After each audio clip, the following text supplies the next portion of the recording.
Hi అండి, బాగున్నారా అందరూ? Welcome back to our channel మీ ఆంధ్ర అమ్మాయి. ఈరోజు వాడపల్లి వెంకటేశ్వర స్వామి గుడిలో హుండీ లెక్కింపు అయితే జరుగుతుందండి. స్వామివారికి నెల ఆదాయం ఎంత వచ్చింది అన్నది అయితే ఈ వీడియోలో క్లియర్గా చూపించేస్తాను, వచ్చేయండి. మా ఊరు వాడపల్లికి 2 కిలోమీటర్ల దూరంలో ఉన్న మెర్లపాలెం అనే గ్రామం అండి. స్వామివారి హుండీ లెక్కింపుకి మార్నింగ్ అయితే వచ్చామండి. మేము వెళ్ళేసరికి హుండీ లెక్కింపుకి కావాల్సిన పనులన్నీ జరుగుతూ ఉన్నాయి. హుండీ లెక్కింపు కార్యక్రమం మొదలు పెట్టడానికి అయితే ఫస్ట్ హుండీకి అయితే హారతి ఇస్తారండి. అలా హుండీకి హారతి ఇచ్చి అక్కడ ఉన్న వాళ్ళందరూ కూడా హారతి తీసుకున్న తర్వాత కొబ్బరికాయలు అయితే కొడతారండి హుండీ దగ్గర. ఇంక స్వామివారికి అలా కొబ్బరికాయలు కొట్టిన తర్వాత హుండీ ఓపెన్ చేస్తారనమాట. మెయిన్ గర్భగుడిలో ఉన్న హుండీ అయితే ఓపెన్ చేస్తారు. తర్వాత పక్కన ఉన్న హుండీలన్నీ కూడా ఓపెన్ చేస్తారు. ఇంకా ఓపెన్ చేసిన వెంటనే ఆ డబ్బులు తీసుకుని అలా మూటలు అయితే వేసేస్తారండి. ఆ మూటలు అయితే బయటికి తీసుకువెళ్తారు. బయట సేవ చేయడానికి వచ్చిన వాళ్ళు ఉంటారు కదండి, వాళ్ళైతే ఇప్పుడు డబ్బులు లెక్క పెడతారు. ఇలా సేవకు రావాలి అనుకుంటే హుండీ లెక్కింపుకి కంపల్సరీ డ్రెస్ కోడ్ అనేది మెయింటైన్ చేయాలండి. జెంట్స్ అయితే వైట్ పంచ, వైట్ కండువ అయితే వేసుకుని ఉండాలండి. లేడీస్ అయితే ఆరెంజ్ కలర్ డ్రెస్తో అయితే రావాలి. ఇంకా అదైతే కంపల్సరీ అనమాట, మ్యాండేటరీ. ఇంకా అలా డ్రెస్ కోడ్ లేకపోతే లోపలికి అసలు అలౌ చేయరు. ఇలా సేవకు రావాలనుకుంటే ముందే గుడి దగ్గర అయితే ఇన్ఫర్మేషన్ ఇవ్వాలండి, ఇలా హుండీ లెక్కింపుకి రావాలనుకుంటున్నామని. పర్మిషన్ తీసుకున్న తర్వాత అయితే ఇంక డ్రెస్ కోడ్తో వస్తే కంపల్సరీ లోపలికి అయితే పంపుతారు. ఇంకా గ్రూప్స్ లాగా కూడా ఉంటాయండి, ఊరికో గ్రూప్ లాగా. మా మెర్లపాలెం నుంచి ఇంతమంది వస్తారని చెప్తారు. ఆ ఇంతమందికి హెడ్ ఉంటారనమాట. హెడ్ ఏదన్నా సమాధానం చెప్పాలి 10 మంది ఏదైనా తప్పు చేస్తే. ఎందుకంటే ఇలాంటి విషయాల్లో అందరూ నిజాయితీగా ఉంటారని చెప్పలేం కదా. అలా ఊరికో గ్రూప్ ఉంటారనమాట. ఆ గ్రూప్స్లో యాడ్ అయినా సరే మనం ఇలా హుండీ లెక్కింపుకి అనేది రావచ్చు.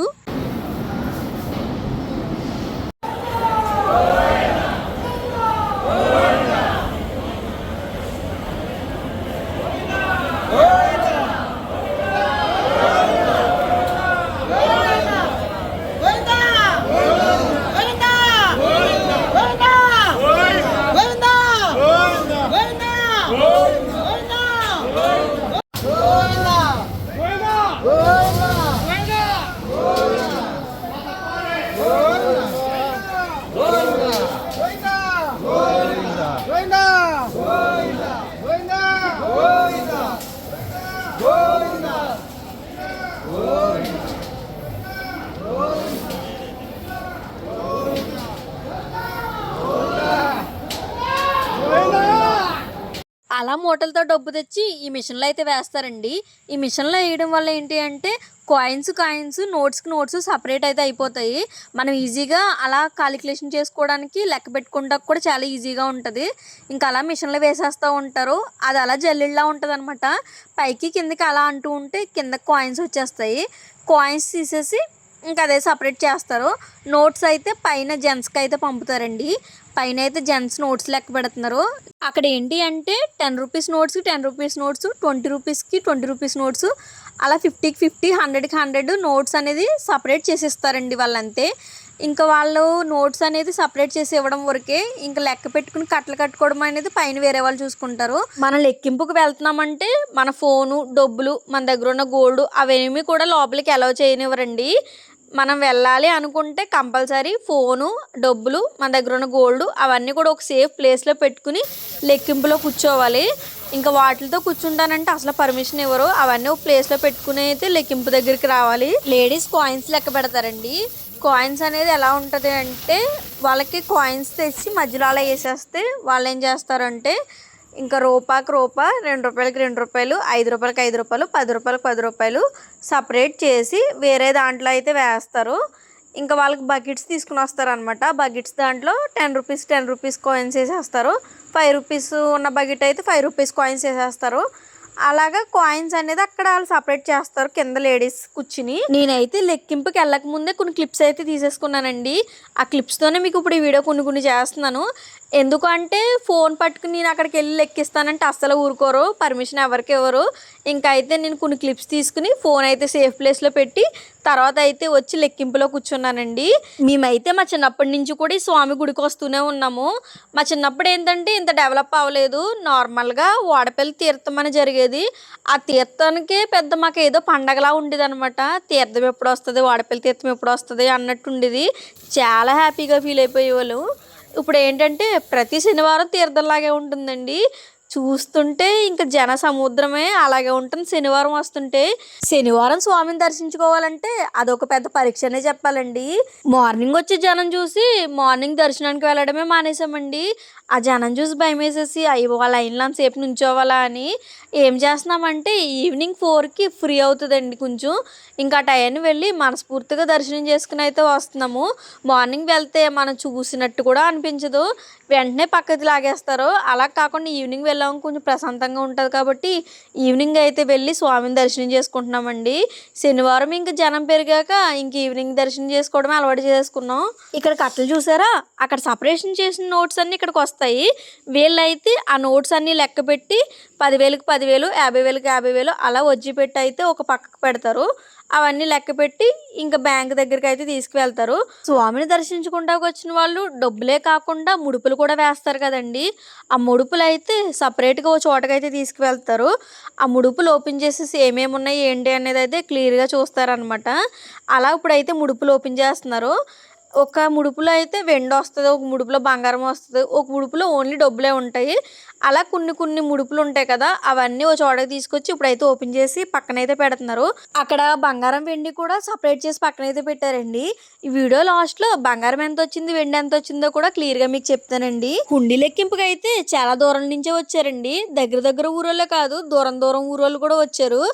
ఇంకా స్వామి మీద ఉన్న భక్తితో ఒక్క రోజులో పూర్తి అవ్వాల్సిన హుండీ లెక్కింపు ఒక పూటలో పూర్తి చేసేసారండి. మేమైతే షాక్ అయిపోయాము. ఎప్పుడు 6:30 అవుతుంది, కాదన్న 5:30 లోపు కూడా అవగొట్టచ్చు. కానీ ఏంటంటే రెండింటికే హుండీ లెక్కింపు అనేది పూర్తయిపోయిందండి. డబ్బులు కూడా తక్కువేమీ రాలేదు, కానీ రెండింటికి పూర్తి చేసేసారంటే అందరూ స్వామి మీద ఉన్న భక్తితో ఎంత చకచకా పనిచేశారు అన్నది దీంతోనే తెలిసిపోతుంది. నేనైతే అక్కడ కొంతమందిని కలిసానండి. ఇలా వీడియో తీస్తుంటే ఏంటమ్మా ఏం చేస్తావో అని అడుగుతున్నారు. ఇలా నాకు యూట్యూబ్ ఛానల్ ఉందండి, యూట్యూబ్ ఛానల్ ఒక లాంగ్ వీడియో చేద్దాం అనుకుని వీడియోస్ తీస్తున్నానని చెప్పాను అంతే. నన్ను తీయమ్మా మేము దువ్వ నుంచి వచ్చాము అని కొంతమంది అయితే చాలా బాగా మాట్లాడారు. ఇంకా వాళ్ళందరినీ కలిసి కూడా వీడియో తీశాను, మీకు ఆ వీడియో కూడా ఇప్పుడు యాడ్ చేస్తాను. వీళ్ళందరూ కూడా దువ్వ నుంచి వచ్చారంట, ప్రతి నెల వస్తూ ఉంటారు. ఇంతకుముందు మీకు గ్రూప్ గురించి చెప్పాను కదండి, గ్రూప్లో యాడ్ అవుతే కూడా ఇలా సేవకు రావచ్చని. అలా వాళ్ళ దువ్వ నుంచి ఒక గ్రూప్గా యాడ్ అయ్యి ఆ గ్రూప్తో కలిసి అయితే సేవకు వస్తున్నారు అనమాట. వాళ్ళకి ఐడి కార్డ్స్ కూడా ఉన్నాయి, మీరు గమనించారో లేదో. అలా ఐడి కార్డ్స్ ఉంటే ప్రతి నెల కూడా ఐడి కార్డ్ తీసుకుని మనకైతే సేవకు రావచ్చండి. మనకి లెక్కింపు అయిపోతుంది అన్నప్పటికీ బుక్ అయితే ఇస్తారండి. ఆ బుక్లో మన ఆ గ్రూప్ కింద ఎంతమంది వచ్చాము ఏంటన్నది క్లియర్గా రాస్తారనమాట. అలా సేవకు ఎంతమంది వచ్చారనేది ఒక అంచనా క్లియర్గా తెలవడానికి. అలాగే ఇందాక కాయిన్స్ సపరేషన్ చేశారు కదా, అవైతే ఇలా పెడతారండి. ఏంటంటే ఒక 10 రూపీస్ కాయిన్స్ అన్నీ ఇంత వెయిట్ వచ్చిందనుకో ఇంత డబ్బులు అని వాళ్ళకి తెలుస్తుందంట. అలా కాలిక్యులేషన్ చేసి ఇంత వెయిట్ రాగానే పక్కన అయితే పిన్ కోడ్ పెడతారు. ఒక కవర్ ఇంత వెయిట్ వచ్చిందంటే ఒక 10,000నో ఒక 5,000నో అలా వాళ్ళకైతే అంచనా అంట. 100 రూపీస్ అని 200 రూపీస్ అనో అలా అంచనా ప్రకారం పిన్ కోడ్ అయితే పక్కన పెడతారు. రూపాయికి రూపాయి, 5 రూపాయలకి 5 రూపాయలు, 10 రూపాయలకు 10 రూపాయలు అలా పిన్ కోడ్ అయితే పక్కన పెడతారన్నమాట. అవన్నీ లాస్ట్ కాలిక్యులేషన్ చేసి మనకి హుండీ లెక్కింపు పూర్తయ్యేసరికి ఎంత వచ్చింది ఏంటన్నది అయితే క్లియర్గా తెలిసిపోతుందండి. ఇప్పుడైతే సేవ అయిన వాళ్ళందరూ కూర్చున్నారనమాట దర్శనానికి. ఇంక 2కే మనకి లెక్కింపు అయిపోవడంతో దర్శనం కూడా లేట్ అవుతుంది కదా. స్వామి అయితే 3కి తీస్తానన్నారు. ఇంక అందరూ వెయిట్ చేసి అయితే స్వామివారి దర్శనానికి అయితే చూస్తున్నారు. కొంతమంది ఏంటంటే దర్శనం చేసేసుకుని ప్రశాంతంగా హుండీ లెక్కింపులోకి దిగుతారు. కొంతమంది ఏంటంటే హుండీ లెక్కింపు అయ్యాక స్వామిని దర్శించుకుందాంలే అని అనుకుంటారు కదండి. లెక్కింపు అయ్యాక అయితే లెక్కింపుకి వచ్చిన ప్రతి ఒక్కరికి లడ్డు పులిహార అనేది ఇస్తారండి. ఇందాక మీకు స్లిప్ ఉంటుందని చెప్పాను కదా, ఇంతమంది వచ్చారు ఊరు నుంచి అని. అలా స్లిప్ చూపిస్తే 10 మంది అని ఉందనుకోండి, ఆ 10 మందికి లడ్డు పులిహార అనేది ఇస్తారు. లాస్ట్ లెక్కింపు వచ్చిన వాళ్ళకి మాత్రమే ఇస్తారు ఇది. వీళ్ళందరూ కూడా అంగరి నుంచి వచ్చారంటండి. వీళ్ళ హెడ్ పేరు విమల అనుకుంటా. మొత్తం 10 మంది అంట. ఈ 10 మందికి ఇచ్చిన లడ్డూలు పులిహారలు కలిపి ఒక సంచిలో వేసేసుకుని మూట కట్టుకుని చక్కగా అయితే భుజం మీద వేసుకుని వెళ్ళిపోతున్నారండి వీళ్ళు. మొత్తం స్వామివారి హుండీ లెక్కింపు పూర్తయ్యేసరికి 27 రోజులకు గాను 2,14,33,242 రూపాయలు అయితే వచ్చాయండి. బంగారం వచ్చేసి 19 గ్రాములు వచ్చిందండి. వెండి 1 కిలో 237 గ్రాములు అయితే వచ్చాయి. కొన్ని విదేశీ నోట్లు కూడా వచ్చాయంటండి. స్వామివారి హుండీ లెక్కింపు అయితే పూర్తయింది కదండి. ఇంకా నేను వీడియో అయితే ముగించేస్తున్నాను. మీకు కానీ వీడియో నచ్చితే లైక్ చేయండి, షేర్ చేయండి, సబ్స్క్రైబ్ చేయండి. వీడియో ఎలా ఉందో కింద కామెంట్ చేయడం మాత్రం మర్చిపోకండి. ఉంటానండి, బాయ్.